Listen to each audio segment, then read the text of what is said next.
What is going on anyway? Really, that is how, I don't know. I'm not really feeling that way. I ask that question all the time. I don't want to know the answer, blah, blah, blah.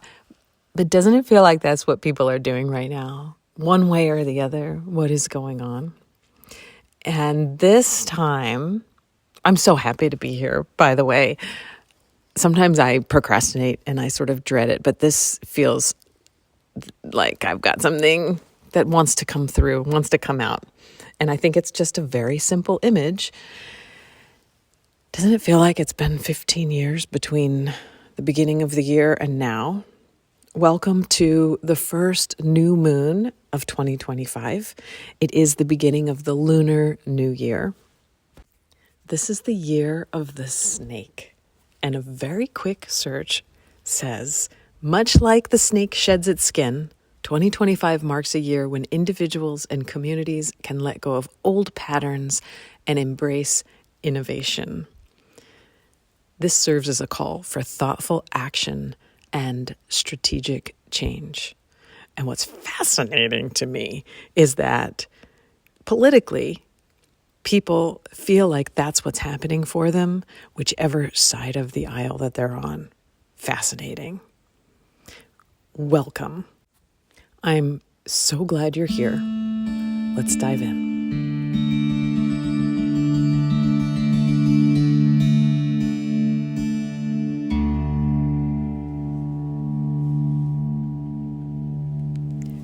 Hi again. I'm Anne Headley. And I am your hostess, your guide here at my own podcast. This is my podcast. What is going on anyway? I'm in my third season, so I have a format now, and I try to just get right down to the nitty gritty.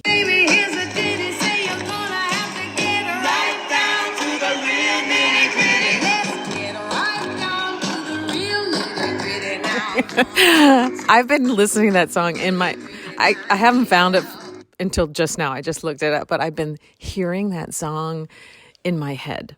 And I was taking, along with thousands, at least 4,000 other people, the Brian Eno songwriting class through an organization called the School of Song. And for the month of January, basically, we had 4 classes with Q&As and song sharing and such. And it was really lovely. It's over now. You can listen to people's songs if you want by, one of our assignments was to detox from our phones and from social media. And now I'm going to promote back onto social media. That's okay.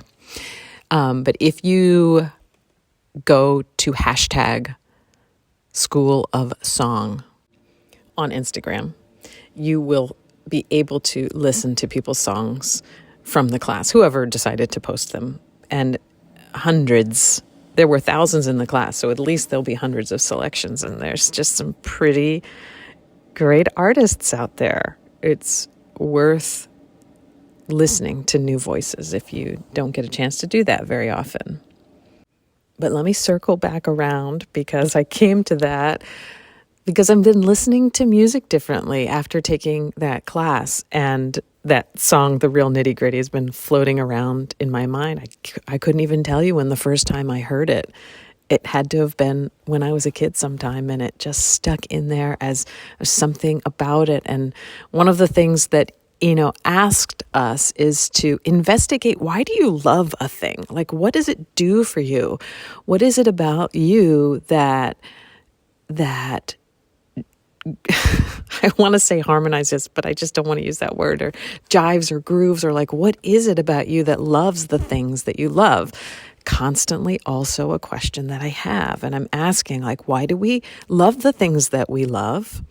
Why do we desire the things that we desire? I feel like there's something so important in our own artistry, whether we're artists or not, in our own creativity, about understanding why we love the things that we love. And to have that confirmed by the Eno class was lovely.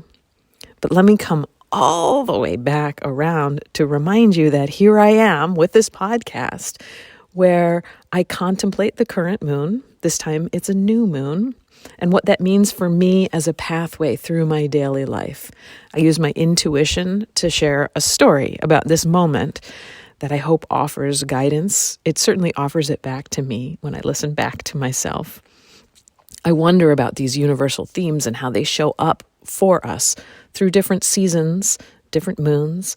And as I reach for meaning, using that intuition, and I share it with you through this podcast, I experience a richness in the simplicity of paying attention and sharing it.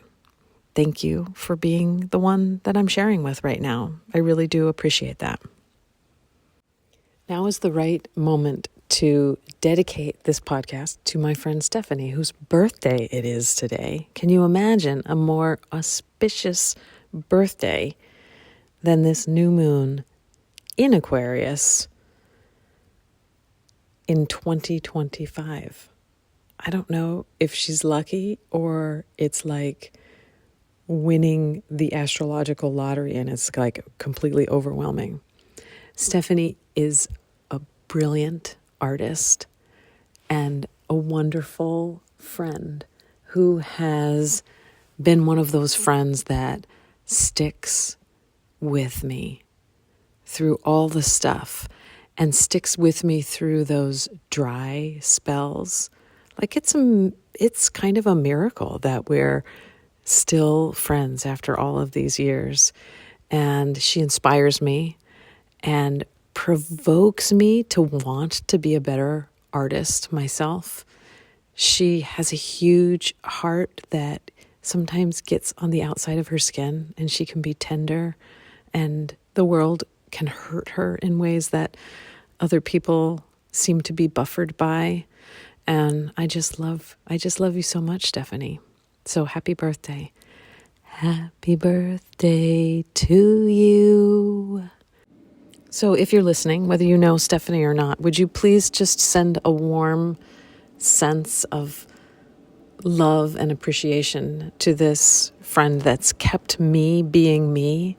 Like, like, don't do it for me, but isn't it great that we have friends in our lives? Or maybe don't do it for Steffany, but send some love out into the world from your heart and your brain and your body to people that have supported you and been with you and shared life with you and really made life worth living. We love our friends. I want to read this excerpt to you from All About Love by Bell Hooks. Loving friendships provide us with a space to experience the joy of community in relationship, where we learn to process all our issues, to cope with differences and conflict while staying connected. Most of us are raised to believe we will either find love in our first family, our family of origin, or if not there, in the second family we are expecting to form through committed romantic couplings, particularly those that lead to marriage and or lifelong bondings. Many of us learn as children that friendships should never be seen as just as important as family ties. However, friendship is the place in which a great majority of us have our first glimpse of redemptive love and caring community. Well, that makes me feel a little teary. Goodness. Learning to love in friendships empowers us in ways that enable us to bring this love to other interactions with family or with romantic bonds. So maybe this is a good fair warning to remember your friends and your besties, because Valentine's Day is coming up and we don't need to leave anybody out. Valentine's Day is about love after all. For me, I love Valentine's Day. Let's get back to the real nitty gritty.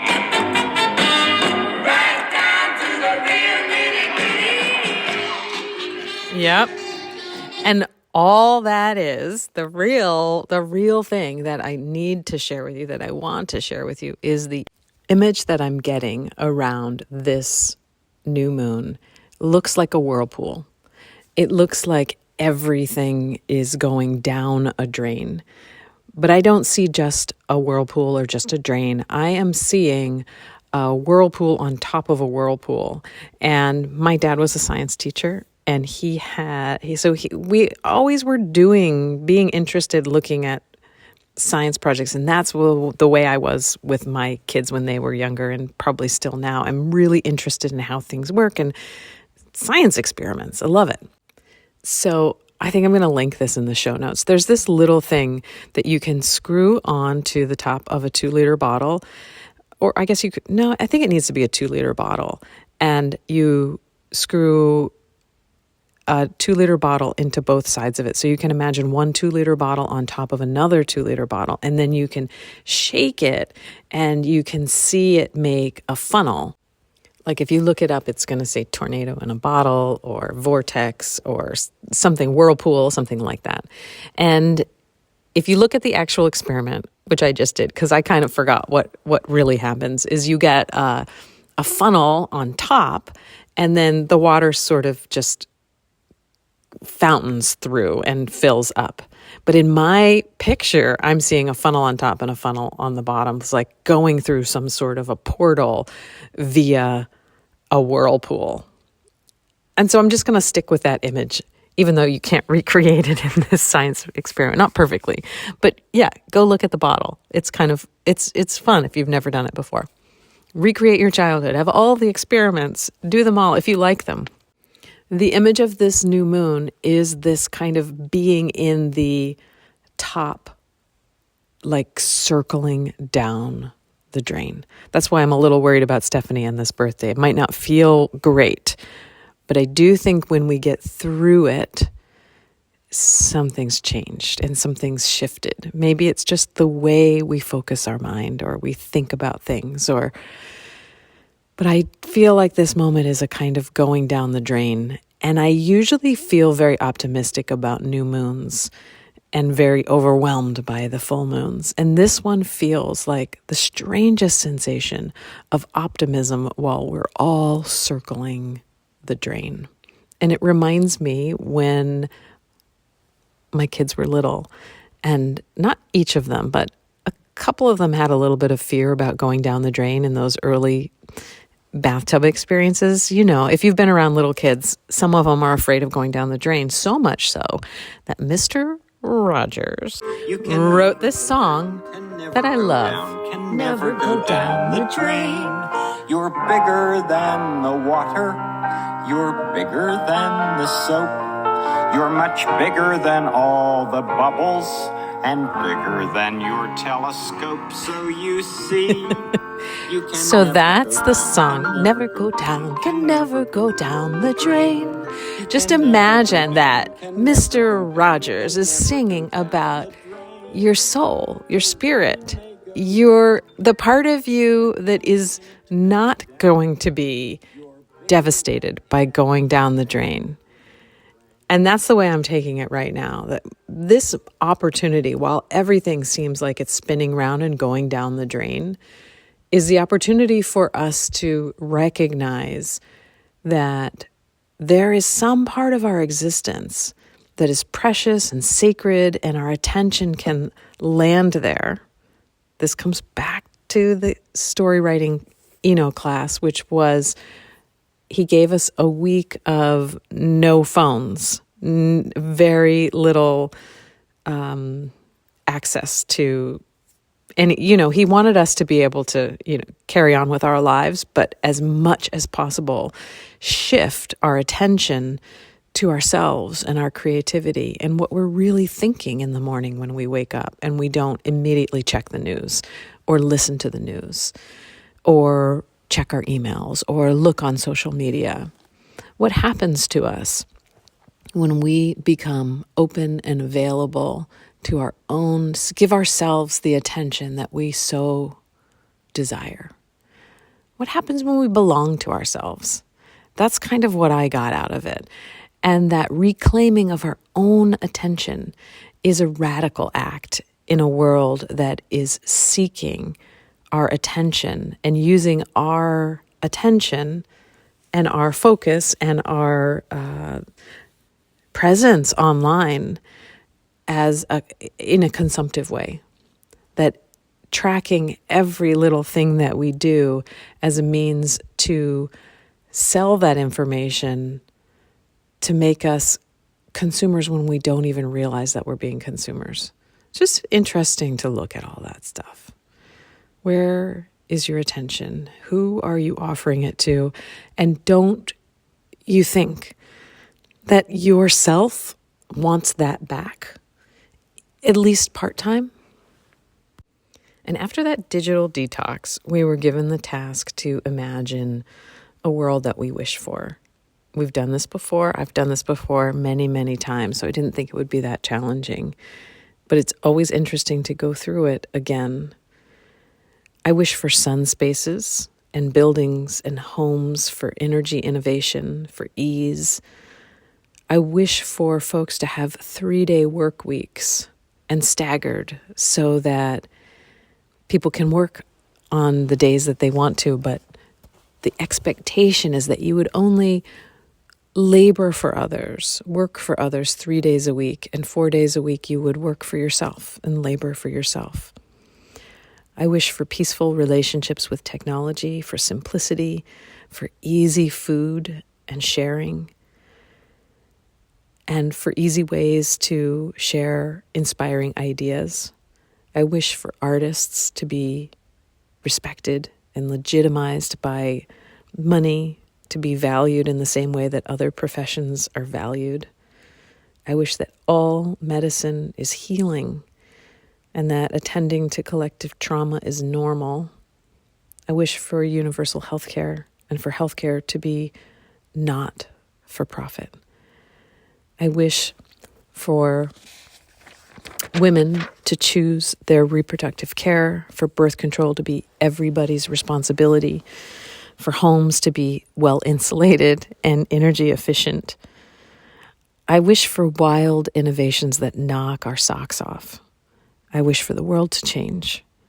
I wish for us to be kinder and more curious, for storytelling to matter, for families to be safe, for everyone to at least have a safe place to go, for there to always be a dedicated resource like libraries for housing and food. What if food waste and clothing waste transformed? What if food, like healthcare, was free? Like in my wishes, the healthcare was free. What if our government served us to manage the resources of a nation in order to serve people, in order to offer healthcare, food, housing, education, universal basic income, mental health care? No police, but mental health crisis managers. I wish for new mothers to always be supported with doulas and educators and support and more support and more support. I wish for lifelong free education, for creativity centers, for Tuesday night singing groups, for gardens and public protected green spaces and commons. I wish for rest to be prioritized. I wish for animal rights, for no animal cruelty, no factory farmed animals, no circus animals, no corporations in government. I wish for true representation. Everyone participates. I wish for more accessible buildings and streets and homes.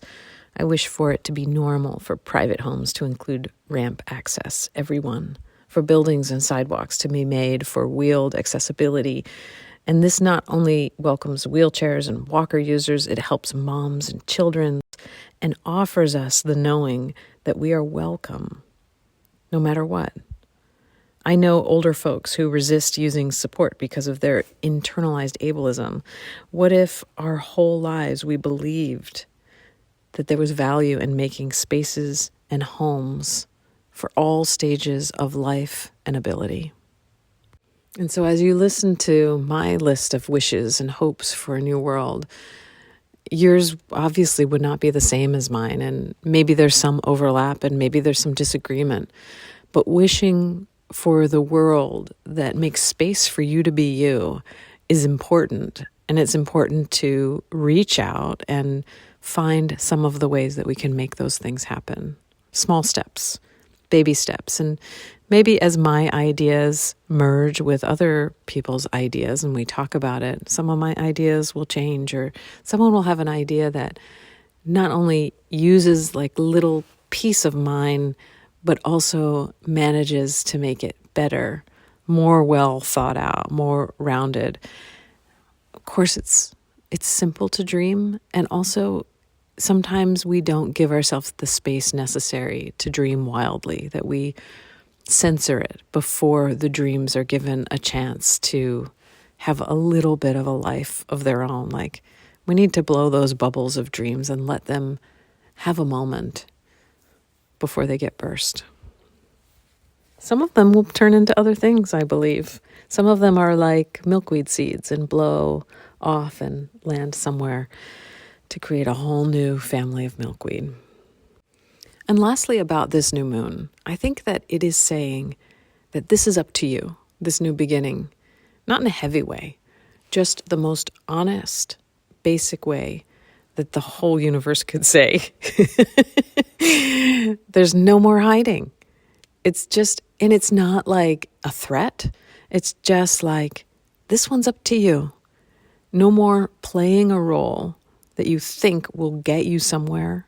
No more sidling up to people and things that have nothing to do with you, authentically you, but you think will get you somewhere, or that you think will be transactional, or you think will keep you safe. This new moon is asking this question: do you remember at some point feeling very neutral as a child? We don't all get to have this experience, but this neutral meaning you don't know what the world expects of you yet. And I know not all of us have this, but imagine being young enough that you can't understand yet the expectation that the world has of you. There's usually a place in childhood where we don't even really know we are supposed to be wearing clothes, that kind of innocence. You don't know how you fit in.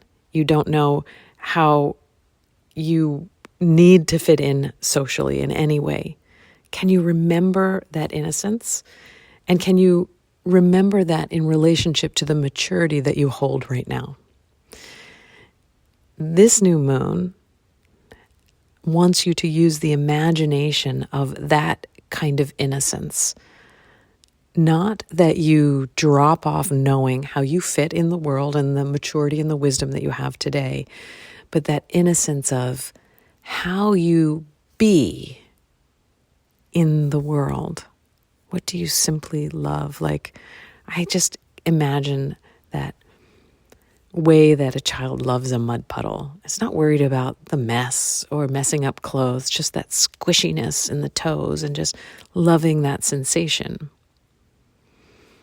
So this time, could you use your imagination and your hope and your desire to simply meet the world and ask yourself what you would be with that kind of pure expression? Would you be an artist, a gardener, a wanderer, an adventurer? Like, think about the things that kids like to pretend play, which is a whole range of things, really. And when somebody comes up to them and says, what do you want to be when you grow up? That's a different kind of thing. Sometimes they merge. But what I'm saying is, what does your imagination want to explore?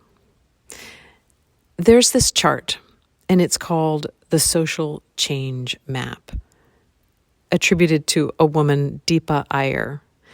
And I'm just going to suggest that if you want to, maybe if you want to, I don't know, you could look at that map. That's also going to be in the show notes.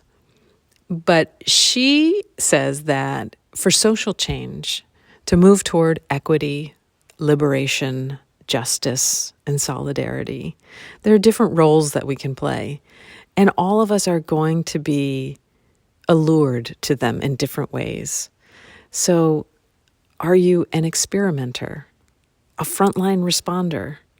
Like, did you like playing fire trucks? Like, think about how your imagination can just be allured to some of these.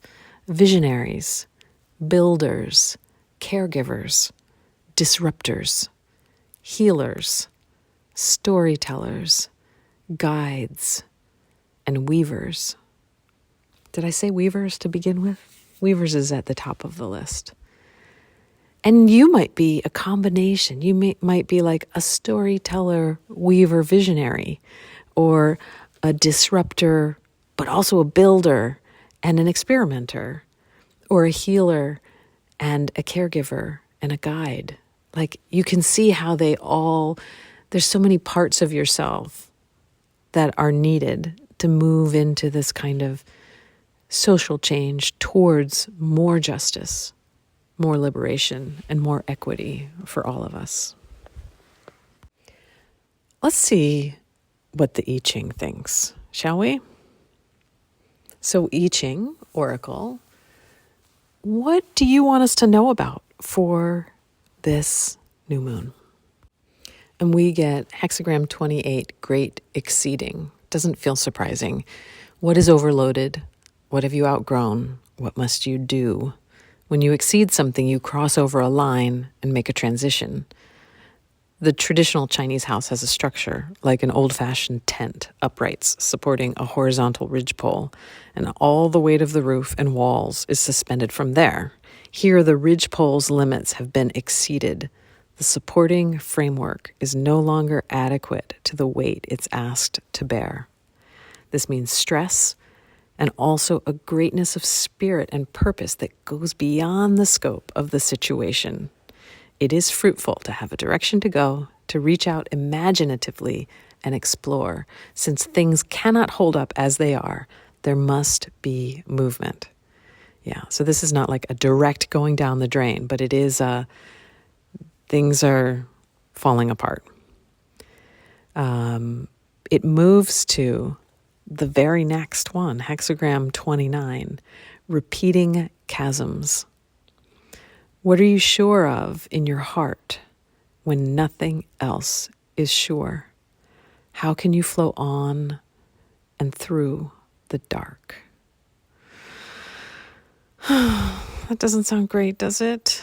So you have to go back to this thing of, what are you sure of in your heart when nothing else is sure? I have this feeling like when we go down the drain and we kind of land, it's like, that's not going to be easy for us, right? Not having the structure that we're used to holding us up, that is not an easy thing. So we're all going to have to land and figure out like, okay, what's there? What's still there? What's in my heart? What's in my heart? So when the hexagram moves from one to the other, it to me, it shows like a little sentence story of repeating chasms. Let me read this. There are pits where you fall into the deep, dark waters, flowing on into the swirling, unknowable dark. The chasms repeat. There's no detour that would take you round them. So you must practice and learn the way of these deep places.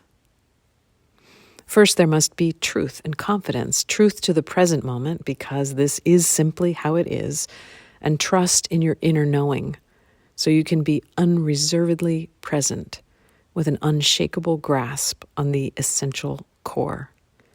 In these deep waters, there's nothing solid out there to hold on to, no external security, no way to orient yourself. And so, you hold fast to your heart. This is a way to create success, staying in communication with creative source, even in the chasm. In movement, you find a different kind of security, one that depends on your heart, courage, and commitment. This is the truest test of your convictions, when you have no way of knowing where your leaps of faith might land. Sitting in the bottom of the chasm does not bring honor, action does. Also, it's a way to be sure of yourself as an individual.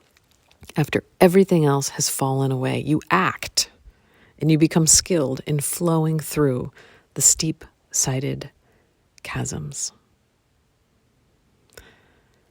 Yeah, does that hits pretty spot on for me. I don't think I need any clarity. I don't think I need anything else. Whatever it is right now, however you are seeing this moment in time, whether you're happy about it or you're not happy about it, things are changing. The structure is shifting.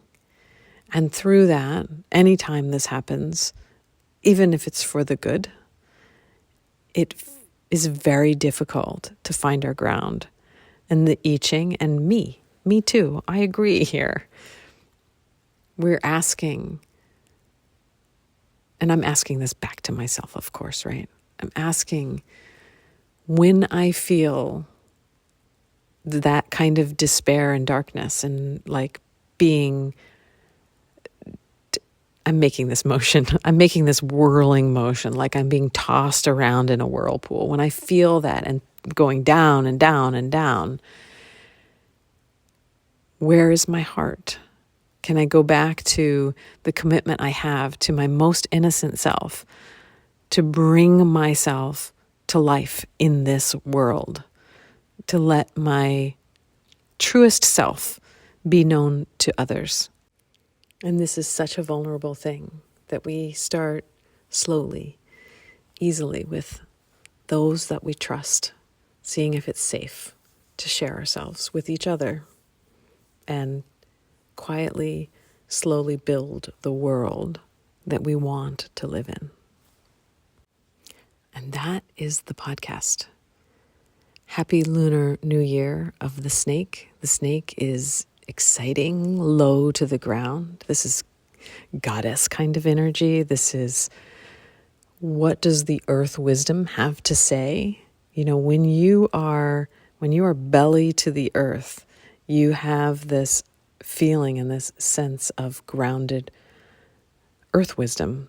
And that is what we could all use right now. So how lucky for us. I'll put all of these links in the show notes so that you can find them if you're curious about some of the things that I referenced here. You can find me at www.annheadley.com, and you can always support me on Patreon, www.patreon.com/watermoonstudios. May you be well. May you know peace. May all beings everywhere, whether known to me or unknown, be well, and may they know peace. Well, let's see how it goes, right? Good luck these next 2 weeks. I'll be back for the full moon. Until then, bye for now.